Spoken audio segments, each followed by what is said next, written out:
या देवी सर्वभूतेषु शक्तिरूपेण संस्थिता नमस्तस्यै नमस्तस्यै नमस्तस्यै नमो नमः। जय माता दी। माता रानी की कृपा आप सभी भक्तों पर हमेशा बनी रहे। आज आप लोग सुनेंगे देवी कवच, अर्गला स्तोत्र, कीलक स्तोत्र, श्री दुर्गा सप्तशती पाठ 8-9, क्षमा प्रार्थना और आरती। तो एक बार प्रेम से बोलिए माता रानी की जय हो। देवी कवच। मार्कंडेय जी ने ब्रह्मा जी से कहा, हे पितामह, इस सृष्टि में परम गोपनीय सभी प्रकार से मनुष्यों का रक्षक और जो अब तक अज्ञात हो ऐसा कोई साधन मुझे बतलाने की कृपा करें। ब्रह्मा जी ने कहा, संपूर्ण प्राणियों का हितकारी पवित्र एवं परम गोपनीय उपाय तो केवल एक देवी का कवच ही है। हे मुनिवर, उसे आप श्रवण करें। देवी की 9 मूर्तियां हैं जिन्हें नवदुर्गा के नाम से जाना जाता है। उन शक्तियों के नाम मैं अलग अलग बतलाता हूँ, जो इस प्रकार है। पहला नाम है शैलपुत्री, दूसरा ब्रह्मचारिणी, तीसरा चंद्रघंटा, चौथा कुष्मांडा, पांचवा स्कंद माता, छठा कात्यायनी, सातवां कालरात्रि, आठवां महागौरी तथा नवीं सिद्धिदात्री हैं।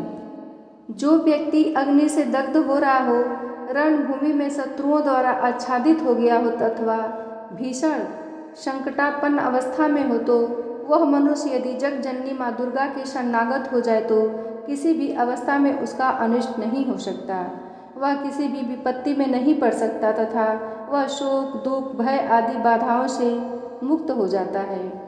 हे देवी, जो लोग भक्ति युक्त होकर आपका स्मरण करते हैं उनकी दिनों दिन उन्नति होती है। हे देवी, अपने आराधक की तुम निश्चय ही रक्षा करती हो। चामुंडा देवी का वाहन प्रेत, वाराही का महिष, इंद्री का ऐरावत नामक हाथी और वैष्णवी का गरुड़ है।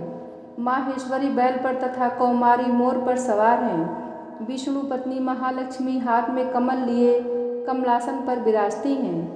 श्वेत वर्णाईश्वरी बैल पर तथा ब्रह्माणी सरस्वती समस्त अलंकारों से विभूषित होकर हंस पर आरूढ़ हैं।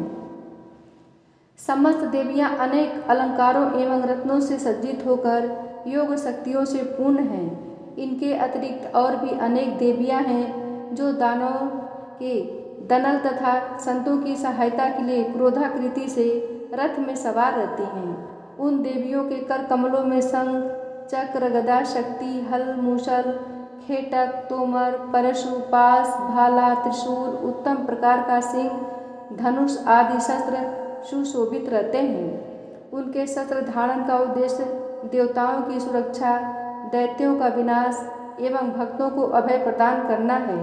महाभयनाशिनी, महाबल, महान पराक्रम एवं महान उत्साह से युक्त हे महारौद्रे, तुम्हें प्रणाम है। शत्रुओं को भयभीत करने वाली हे देवी, तुम मेरी रक्षा करो। प्रखर तेज के कारण मैं तुम्हारी ओर दृष्टिपात भी नहीं कर सकता। ऐन्द्रिय शक्ति पूर्व दिशा में मेरी रक्षा करे और आग्नेय शक्ति आग्नेय कोण में रक्षा करे। वाराही देवी दक्षिण दिशा में, खड्ग धारणी नैऋत्य कोण में, वारुणी शक्ति पश्चिम में तथा मृगवाहिनी शक्ति वायव्य कोण में मेरी रक्षा करे। कौमारी शक्ति उत्तर में, शूलधारणी शक्ति ईशान कोण में, ब्रह्माणी ऊपर तथा वैष्णवी शक्ति नीचे हमारी रक्षा करें। इस प्रकार सवारूढ़ चामुंडा देवी दसों दिशाओं में मेरी रक्षा करें। आगे जया और पीछे विजया मेरी रक्षा करें। वाम पार्श्व में अजिता नाम की शक्ति, दाहिनी ओर अपराजिता शिखा में उद्योतिनी तथा मस्तक में उमा शक्ति मेरी रक्षा करें। ललाट में मालाधरी, दोनों भावों में यशस्विनी, भ्रू मध्य में त्रिनेत्रा तथा नासिका में यम घंटा शक्ति मेरी रक्षा करें। दोनों नेत्रों के बीच में शंखिनी, दोनों कानों के मध्य में द्वारवासिनी, कपोल में कालिका तथा कर्ण के मूल भाग में शांकरी मेरी रक्षा करें। नासिका में सुगंधा, ऊपरी ओष्ठ में चर्चिका, अधरोष्ठ में अमृत कला और जीभ की रक्षा सरस्वती करें। मेरे दांतों की रक्षा कौमारी, कंठ के मध्य भाग में चंडिका, गले की त्रिघंटा तथा तालु भाग की रक्षा महामाया करें। कामाक्षी ठुड्डी की, सर्वमंगला वाणी की, भद्रगाली ग्रीवा की तथा धनुर्धरी शक्ति मेरी मेरुदंड की रक्षा करे। कंठ के बाहर नील ग्रीवा और कंठ की नली में नलकुबरी दोनों कंधों की, खड्गनी एवं वज्रधारिणी शक्ति मेरी दोनों भुजाओं की रक्षा करे। दोनों हाथों की दंडनी, अंगुलियों की अंबिका, नखों की शूलेश्वरी और कुची भाग की कुलेश्वरी रक्षा करें। महादेवी स्तनों की तथा मेरे मन की रक्षा शोक विनाशिनी शक्ति करें। ललिता देवी हृदय की एवं शूल धारिणी शक्ति मेरे उदर की रक्षा करें। नाभि में कामिनी एवं गुप्तांक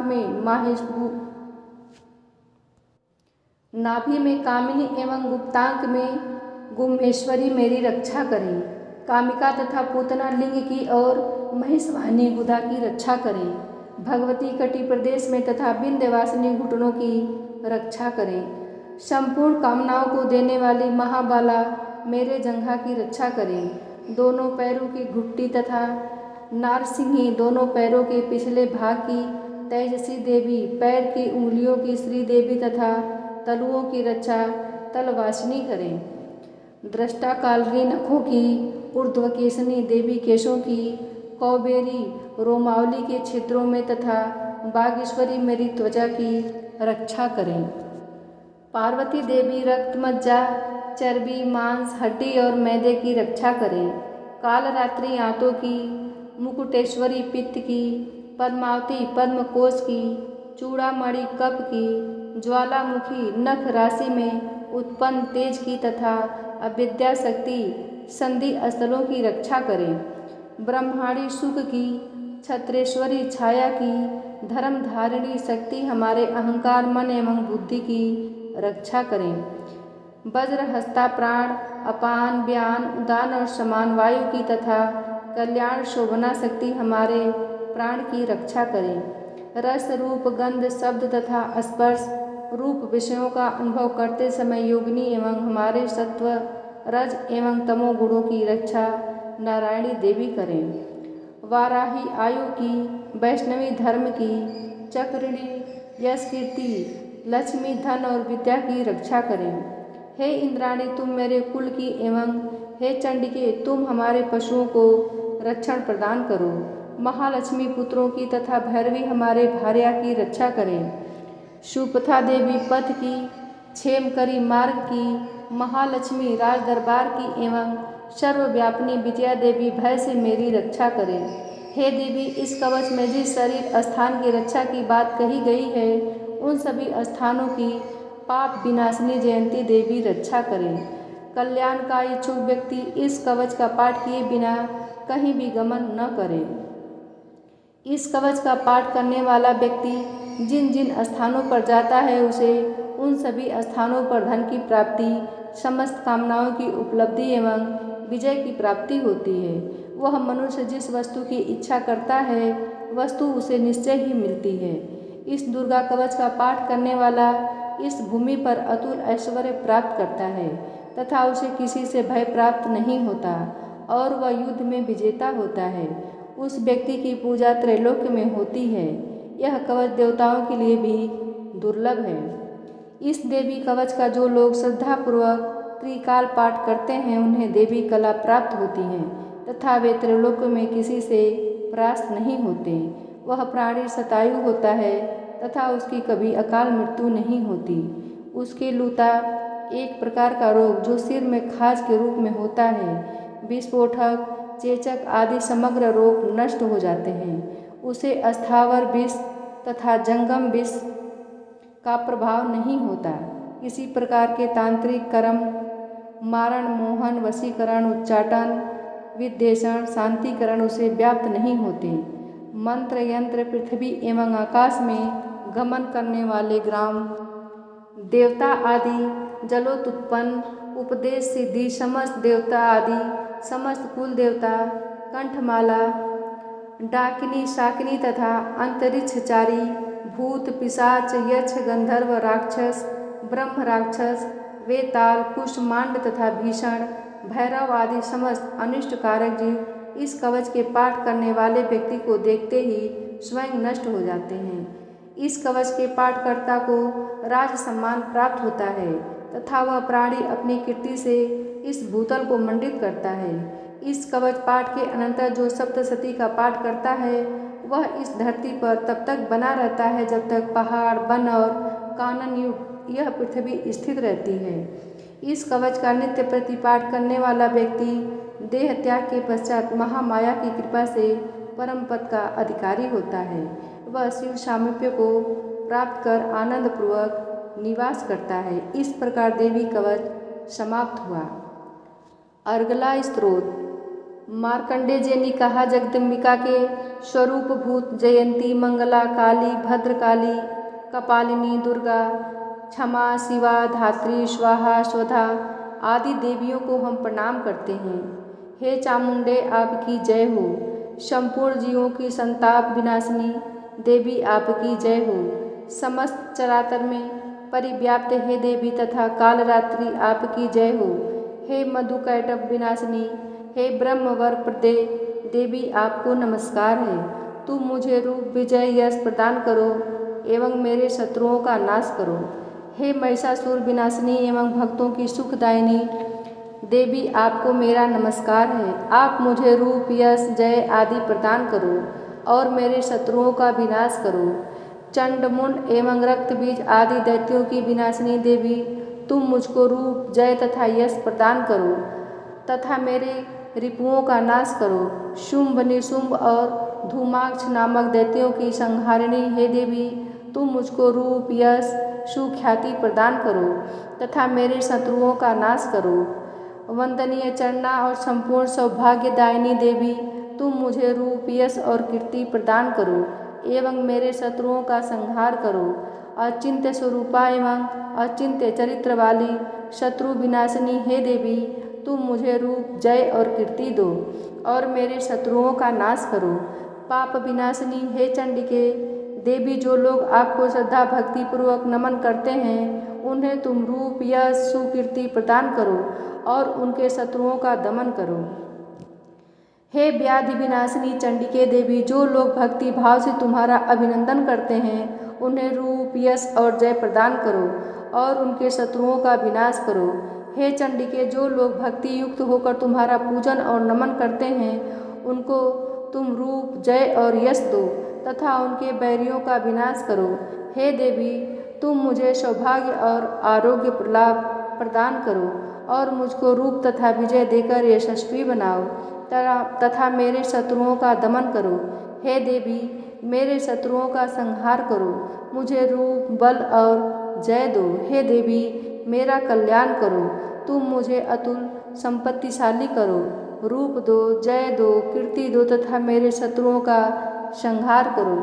हे अम्बे, देवासुरों के शिरोरत्न के नमस्कार से तुम्हारे चरण घिसते रहते हैं। हे भगवती, तुम मुझे रूप दो, जय दो, यश दो तथा मेरे शत्रुओं का विनाश करो।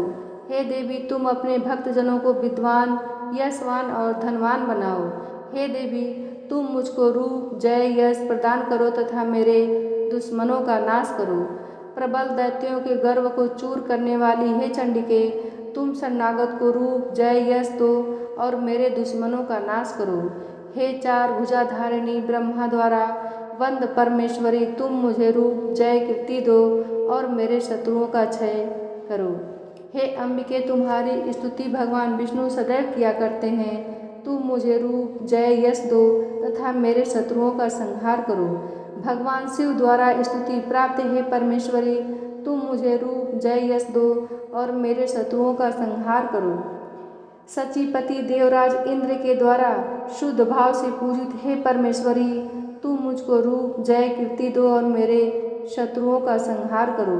अपनी प्रचंड भुजाओं द्वारा दानवों के दर्प को जलाने वाली हे देवी, तुम मुझको रूप दो, जय दो, कीर्ति दो और मेरे शत्रुओं का नाश करो।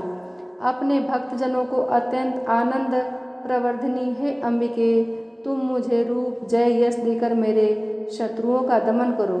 हे देवी, हमारी इच्छा के अनुरूप कार्य करने वाली कुलीना सुंदर पत्नी मुझे प्रदान करो जो संसार सागर से उद्धार करने वाली हो। इस देवी ध्यान स्त्रोत का पाठ कर जो भक्त दुर्गा सप्तशती का पाठ करते हैं, उन्हें दुर्गा सप्तशती पाठ करने का संपूर्ण फल मिलता है तथा भगवती के अनुग्रह से उन्हें प्रचुर धन का लाभ होता है। कीलक स्त्रोत। मार्कंडेय मुनि ने कहा, जिन आशुतोष भगवान शिव का विशुद्ध ज्ञान ही शरीर रूप है, जिनके तीनों नेत्र तीनों वेदों ऋग यजु और साम के समान हैं, जिन्होंने अपने मस्तक पर अर्धचंद्र धारण कर रखा है तथा संपूर्ण कल्याण के कारण भूत हैं, ऐसे भगवान शिव की मैं वंदना करता हूँ। यह कीलक सप्तशती पाठता के लिए सप्तशती मंत्रों के अंगभूत रूप में है।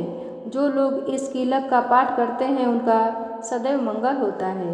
इस कीलक पाठ से उच्चाटन आदि कर्म सिद्ध होते हैं और इस स्तोत्र के पाठ करने से ही भगवती दुर्गा उस पर प्रसन्न होती हैं। उच्चाटन आदि कर्मों की सिद्धि तथा भीषण व्याधि विनाश के निमित्त यंत्र मंत्र तंत्र आदि कार्यों तथा व्याधि मुक्ति के लिए रसायन आदि औषधियों की आवश्यकता पड़ती है, परंतु इस कीलक के पाठ मात्र से ही बिना तंत्र मंत्र तथा औषधियों के ही उच्चाटन आदि क्रियाएं संपन्न होती हैं तथा संपूर्ण रोगों का नाश होता है। जहाँ अन्य मंत्रों के जप आदि से जो फल प्राप्ति होती है, वही केवल दुर्गा सप्तशती के पाठ मात्र से ही समस्त सिद्धियाँ उपलब्ध होती हैं। अब आप ही विचार कीजिए कि इन दोनों में कौन सर्वश्रेष्ठ है। इस शंका रूपी प्रश्न के समाधान में भगवान शंकर ने दुर्गा सप्तशती को ही बताया कि यही दुर्गा सप्तशती सर्वोत्तम फलदायक है। दुर्गा सप्तशती के पाठ मात्र से ही पाठक के पुण्य की अक्षय वृद्धि होती है। ऐसा देखकर भगवान शंकर ने दुर्गा सप्तशती को गुप्त कर रखा, अर्थात सप्तशती के समस्त मंत्रों को किलित कर दिया। जो व्यक्ति कृष्ण पक्ष की चतुर्दशी या अष्टमी को स्थिर चित्त से दुर्गा सप्तशती का पाठ करता है, उसका निःसंदेह रूप से मंगल होता है। जो लोग अपना संपूर्ण द्रव्य दुर्गा को अर्पित कर प्रसाद रूप में उस धन का उपयोग करते हैं, भगवती निश्चय ही उन लोगों पर प्रसन्न होती हैं, क्योंकि सप्तशती के फल को शिव जी ने किलित कर रखा है। जो लोग पहले कीलक पाठ करके तत्पश्चात सप्तशती का पाठ करते हैं, वे अंतकाल में सिद्ध देवी के पार्षद और गंधर्व योनि को प्राप्त होते हैं। सर्वत्र भ्रमण करते रहने पर भी उन्हें कभी किसी प्रकार का भय नहीं होता, उनकी अकाल मृत्यु भी नहीं होती तथा अंत में वे मोक्ष पद के अधिकारी होते हैं। इस कीलक को समझकर तथा उसका परिहार करने के पश्चात ही दुर्गा सप्तशती का पाठ करना उचित है। इस कीलक के रहस्य को न जानकर जो व्यक्ति सप्तशती का पाठ करता है, उसका अनिष्ट होता है। भगवती की कृपा से ही नारियों को सौभाग्य और संतान सुख की उपलब्धि होती है। इस हेतु इस सप्तशती का पाठ करना आवश्यक है। इस स्तोत्र का पाठ मंद स्वर में करने से संपूर्ण सिद्धियों की प्राप्ति होती है। अतएव सर्वप्रथम कीलक का पाठ करके ही सप्तशती का पाठ करना उचित है। जिस भगवती की कृपा कटाक्ष से मनुष्य को ऐश्वर्य सौभाग्य आरोग्य संपत्ति शत्रु विनाश एवं निर्माण पद की प्राप्ति होती है, उस महिमामयी भगवती दुर्गा की स्तुति प्राणी क्यों नहीं करते। इस प्रकार कीलक स्तोत्र समाप्त हुआ। 8वां अध्याय रक्त बीज नामक असुर का वध। ऋषि ने कहना प्रारंभ किया, चंड मुंड की मृत्यु की खबर पाकर दैत्यराज क्रोध से पागल उठा। उसने अपनी संपूर्ण सेना को युद्ध की तैयारी करने को कहा। शुंभ ने कहा, आज उदायुध नामक 86 दैत्य सेनापति अपनी सेनाओं के साथ रणभूमि में चले। कंबू नामधारी दानवों के 84 सेना नायक अपनी सेनाओं को तैयार करके युद्ध स्थल में प्रस्थान करें। कोटि वीर्यवंश के 50 और धौम्र के 100 सेनापति मेरी आज्ञा से आज युद्ध में चले। कालक, दौर हृदय, मौर्य और कालकीय नामक दैत्य भी मेरी आज्ञा से तुरंत कूच कर दें। शुंभ सबको आदेश देकर हजारों बड़े दानव समूहों के साथ स्वयं रणभूमि में चल पड़ा। अपनी ओर विशाल आसुरी सेना को उन्मुख होते देखकर देवी चंडिका ने अपने धनुष की टंकार से समस्त क्षितिज और आकाश मार्ग को प्रकंपित कर दिया। साथ ही साथ देवी वाहन सिंह ने भी अपनी कर्कश ध्वनि में दहाड़ना शुरू कर दिया। देवी ने उस भीषण ध्वनि को अपने घंटे की आवाज़ से और भी कठोर बना दिया। धनुष की टंकार, सिंह की दहाड़ और घंटे के रव में दिग दिगंत पूरित हो गए। काली ने उस भीषण ध्वनि से अपने मुख को अपेक्षा अधिक विस्तृत कर लिया। इस प्रकार वह पूर्ण विजयनी हो गई। उस भीषण कोलाहल को सुनकर आसुरी सेनाओं ने चंडिका काली का सिंह को कुपित हो चतुर्दिक ओर से घेर लिया। हे राजन, ठीक उसी समय ब्रह्मा, शिव, कार्तिकेय, विष्णु तथा इंद्र आदि देवों की महान बलवती शक्तियाँ भी उन लोगों के शरीर से बहिर्गत होकर देवी के पास दानवों के विनाश एवं देवों के अभ्युत्थान के लिए पहुँची। असुरों से भिड़ने के लिए देवों के रूप, वेश, वाहन आदि के अनुरूप ही उनकी शक्तियाँ भी इकट्ठी हो गई। सर्वप्रथम हंसारूढ़ अक्षसूत्र और कमंडलों से सज्जित होकर ब्रह्मा जी की शक्ति निर्गत हुई। उसी शक्ति को ब्रह्माणी भी कहा गया है। शिव की शक्ति वृषभासीन होकर हाथों में त्रिशूल, ब्याल, कंकड़ और मस्तक पर चंद्र रेखा से सुशोभित हो आ गई। कार्तिकेय की शक्ति मयूरासीन हो हाथ में शक्ति धारण करके रणभूमि में उपस्थित हुई। इसी प्रकार विष्णु की शक्ति गरुड़ारूढ़ को होकर शंख, चक्र, गदा, धनुष तथा खड्ग लिए आ धमकी। भगवान की यज्ञ वाराह रूप धारणी शक्ति भी शुभकर के वेश में वहाँ प्रकट हो गई। भगवान नृसिंह की नारसिंही शक्ति भी उन्हीं के जैसा रूप बनाकर आ गई। उसके अयालों के फहराने से आकाश तारिकाएं मानो बिखर पड़ती थी। इसी प्रकार हाथ में वज्र लिए ऐरावत हाथी पर आरूढ़ होकर इंद्र की शक्ति भी वहाँ उपस्थित हो गई। इंद्र की शक्ति भी उन्हीं के समान 1000 आँखों वाली थी। उन संपूर्ण देव शक्तियों से पूर्ण शिव जी ने देवी चंडिका से कहा, अब तुम मेरी प्रसन्नता के लिए शीघ्र ही इन असुरों का संहार करो। इतना सुनते ही देवी के शरीर से अत्यंत विकराल एवं उग्र रूप वाली चंडिका शक्ति की उत्पत्ति हुई, जिसके द्वारा सैकड़ों सियारिनों की सी ध्वनि निकल रही थी। उस अपराजिता देवी ने भूसर वर्ण वाले जटाधारी शिव जी से कहा, भगवान, आप शुंभ निशुंभ के पास दूत बनकर जाइए। वहाँ जाकर आप उन दोनों दानवों और उसके साथियों से संदेशा कहिए कि हे दानव, यदि तुम सब जीवित रहने की इच्छुक हो तो सभी पातालपुरी को वापस लौट जाओ, जिससे इंद्र को त्रिलोकी का राज्य प्राप्त हो और सभी देव अपने अपने यज्ञ भागों का उपभोग कर सकें। यदि तुम मद गर्वित हो युद्ध करना चाहते हो तो आ जाओ। मेरी योगिनियाँ तुम्हारे कच्चे मांस को चबाकर तृप्त होंगी। उन देवी ने भगवान शिव को दूत का कार्य सौंपा था, इसलिए वह जगत में शिवदूती के नाम से विख्यात हैं। शिव जी के मुख से ऐसी बात देवी की सुनकर दैत्य समूह क्रोधित हो उठा और उसी क्षण वे सब कात्यायनी की ओर झपट पड़े। तत्पश्चात वे सभी दानव क्रोधपूर्वक देवी पर अपने बाण, शक्ति, सृष्टि आदि अस्त्रों की भयंकर वर्षा करने लगे। देवी ने प्रत्युत्तर में अपने धनुष की टंकार करके दैत्यों द्वारा प्रक्षेपित बाण, शक्ति, परशु आदि को सहज ही काट गिराया। तदंतर काली आगे बढ़कर अपने शूलाघात से दानवों को चीरने लगी और खटवांग द्वारा उनका विनाश करती हुई रणस्थल में घूमने लगी। ब्रह्माणी जिधर भी निकल पड़ती थी उधर के असुरों को अपने कमंडलों के जल छिड़क कर उन्हें श्रीहद बना देती थी। माहेश्वरी ने त्रिशूल, वैष्णवी ने चक्र तथा कार्तिकेय ने अपनी शक्ति के बल से दानवों को कुचलना प्रारंभ कर दिया। इंद्राणी द्वारा वज्राघात से आहत राक्षस सैकड़ों की संख्या में खून से लथपथ होकर भूमि पर गिर पड़े। विष्णु की वाराही शक्ति ने अपने थुथुन की मार से अनेक राक्षसों को पृथ्वी पर गिरा दिया।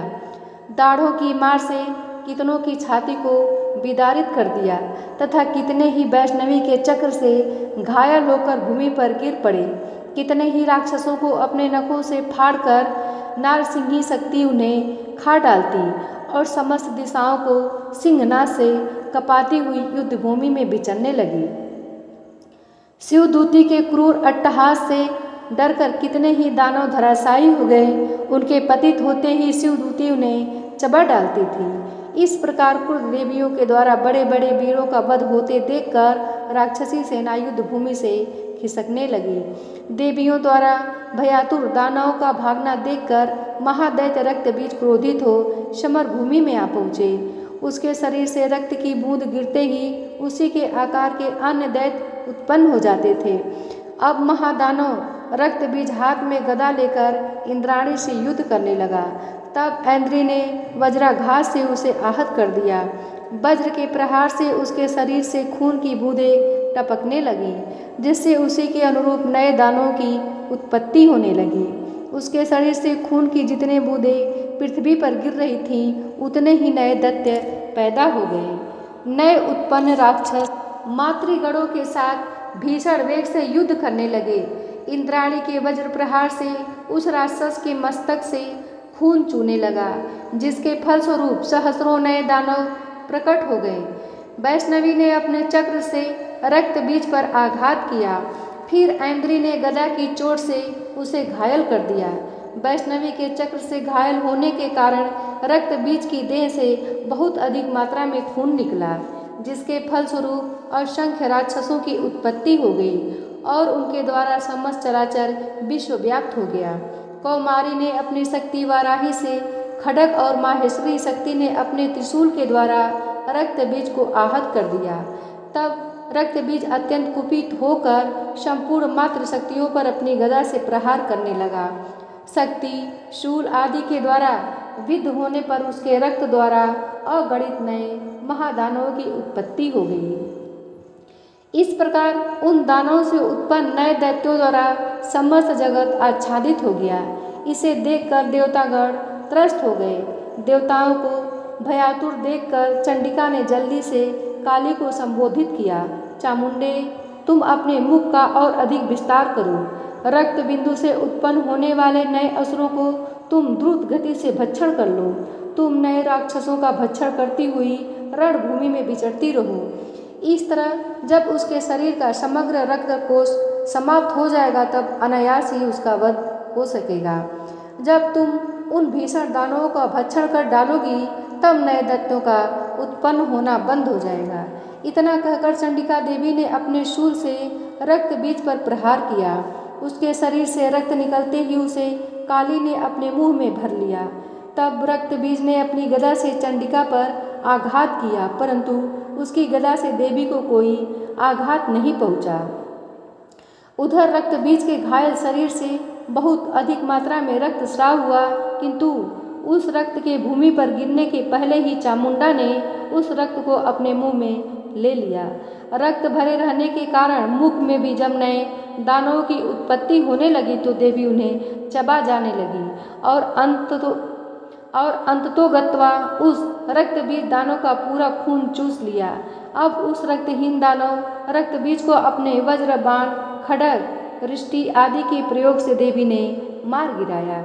इस प्रकार हे राजन, शस्त्राघात से आहत होकर वह रक्त विहीन दानव रक्त बीज धरती पर गिर पड़ा। हे नरश्रेष्ठ, इस दृश्य को देखकर देवताओं का हृदय उल्लसित होने लगा। उन असुरों के रक्तपात के मध्य से विभोर होकर संपूर्ण मातृ समूह नृत्य करने लगा। इस प्रकार 8वां अध्याय समाप्त हुआ। 9वां अध्याय निशुंभ का वध। इसके बाद राजा ने कहा, हे भगवान, आपने रक्त बीज के वध का वर्णन तो मुझे सुना दिया। अब आप उसके आगे का वृत्तांत बतलाइए कि उन शुंभ और निशुंभ दानवों ने क्या किया। इतना सुनकर ऋषि ने राजा से कहा, हे राजन, युद्ध में रक्त बीज तथा अन्य असुरों के विनाश से शुंभ निशुंभ के क्रोध का पारावार न रहा।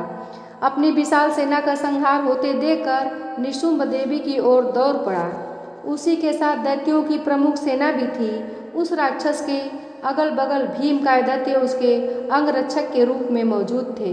वे सभी क्रोधपूर्वक देवी वध के निमित्त तत्पर होकर आगे आ गए। मातृगणों से युद्ध करने के बाद महापराक्रमी शुंभ भी चंडिका वध के लिए वहां आ पहुंचा। अब तो देवी के साथ शुंभ निशुंभ का घनघोर युद्ध छिड़ गया। वे दोनों महाबलवान दानव देवी पर मेघों की भांति मूसलाधार बाण बरसा रहे थे। राक्षसों द्वारा चलाए हुए बाणों को काट कर देवी ने अपने शस्त्र अस्त्रों द्वारा उनके अंगों को बेध दिया। मौका पाकर निशुम्भ ने अपनी चमचमाती हुई ढाल लेकर देवी वाहन सिंह के मस्तक पर तेज धार वाली तलवार चलाई। अपने वाहन सिंह के आहत होने पर सुरप्र नामक बाण के द्वारा देवी ने निशुम्भ की तलवार को खंडित कर दिया तथा साथ ही अष्टरजत जटित ढाल को भी टुकड़े टुकड़े करके गिरा दिया। जब उस दानव के पास ढाल एवं तलवार न रही तो अपनी शक्ति का प्रयोग किया, परंतु देवी ने चक्र के द्वारा उस शक्ति को खंडित कर दिया। ऐसा देखकर निशुम्भ ने क्रोध में आकर देवी वध के लिए अपना त्रिशूल संभाला, लेकिन देवी ने मुष्टिका प्रहार से ही उस त्रिशूल का खंडन कर दिया। फिर तो उसने अपनी गदा चलाई, किंतु वह गदा भी काम न आई और वह देवी के त्रिशूल से भग्न हो गई। इतना होने पर भी वह महाकाय दानव देवी की ओर अपना फरसा उठाकर चल पड़ा। देवी ने देखते ही देखते अपने बाणों द्वारा उसे धराशायी कर दिया। अपने पराक्रमी भाई को भूमि पर गिरते देखकर शुम्भ क्रोधावेश में देवी पर लपका। अपनी अष्टभुजाओं से युक्त वह गगनचुंबी दानव अपने संपूर्ण शास्त्रों को रथ में लेकर आकाश मंडप में दिखाई पड़ने लगा। उसे अपनी ओर बढ़ते देखकर देवी ने शंख ध्वनि की तथा धनुष की प्रत्यंचा से भीषण टंकार उत्पन्न किया। तदंतर दानवों के तेज नासक घंटे की ध्वनि गुजाकर संपूर्ण दिशाओं को भर दिया। जिस सिंह की गर्जना सुनकर बड़े बड़े मतवाले हाथी भी दहल जाते थे, उस देवी वाहन सिंह की ओर गर्जना से दसों दिशाएं प्रकंपित हो उठी। तब आकाश मंडल में काली ने अपनी लंबी छलांग लगाई और दोनों हाथों की भूमि पर दे मारा। उस क्रिया के फलस्वरूप ऐसा भीषण शब्द हुआ जिससे पहले के सभी शब्द उसमें विलीन हो गए। फिर तो शिवदूती ने अपने कराल अट्टहास से सभी असुरों को आतंकित कर दिया, परंतु इस दृश्य को देखकर शुम्भ अत्यंत क्रोधित हुआ। उस समय शुम्भ को ललकार कर देवी ने कहा, ओ पापात्मन, खड़ा रह, खड़ा रह। इस दृश्य को देखकर आकाश मार्ग में अवस्थित सभी देवगण देवी की जय जयकार करने लगे। तभी शुम्भ ने देवी पर ज्वालाओं से दहकती हुई भीषण शक्ति चलाई। पर्वताकाय उस भीषण शक्ति को देवी ने एक बहुत बड़ी लुआठी से अलग हटा दिया। उस समय शुम्भ की गर्जन से सारा ब्रह्मांड कांप उठा। हे राजन, उसकी गर्जन से ऐसा मालूम हुआ मानो वज्रपात हुआ है, जिसमें सभी प्रकार के शब्द विलुप्त हो गए। शुम्भ तथा देवी के द्वारा परस्पर प्रक्षेपित बाणों को दोनों पक्षों ने अपने अपने बाणों द्वारा सैकड़ों और हजारों खंड कर दिए। तब चंडिका ने क्रोध करके अपने त्रिशूल से शुम्भ पर भीषण प्रहार किया। उस भयंकर आघात से मूर्छित होकर महादानव शुम्भ पृथ्वी पर गिर पड़ा। इतने में निशुम्भ की मूर्छा दूर हो गई और उसने पुनः अपने बाणों को बरसाकर देवी चंडिका, काली तथा देवी वाहन के सिंह को घायल कर दिया।